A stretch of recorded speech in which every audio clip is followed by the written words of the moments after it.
This is a look at the Bloomberg Commodities Index. This here is in white, and you can see generally over the past year and a half or so, it has been generally trending upward. Now, with the last week or so, we've actually seen this jump by about 13%. And if you're a fan of technicals, which I am, take a look at this little red dot. This is called the Golden Cross. The reason for this is because the blue line, which is a 50-day moving average, has risen above the 200 DMA. This generally implies bullishness, and of course, with the global sinking in terms of economic growth has been pushing this. I'm not sure if it actually takes into account all the tensions we've been seeing here, but this generally is also helping push the Bloomberg Commodities Index higher. Now, one of the biggest members of it is oil, both WTI as well as Brent. This is my second Bloomberg terminal chart.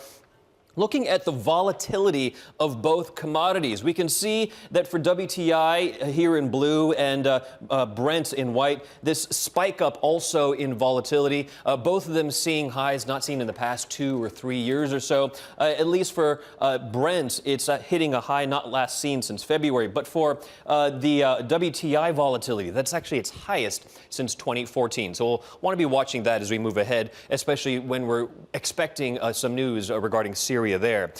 Another commodity that we're looking at is the aluminum price as well as the aluminum premium. My third Bloomberg terminal chart, looking at the premium here for the metal going into the United States. Now, this just in the past week has risen by about $3 per pound. $18.5 is where we were just a few days ago, really. Now rising up to $21.5 off of the sanctions that the United States put on the Russian aluminum giant Rusal. It'll be interesting to see where that goes later on if those sanctions do remain in place. But, you know, the U.S. is not the only country that is affected by this. My last Bloomberg terminal chart is looking not just at the United States, which is in yellow, it's also looking at the United Kingdom, which is in blue, and it's also looking at China, which is in white. You can see their premiums for all of these all rising recently.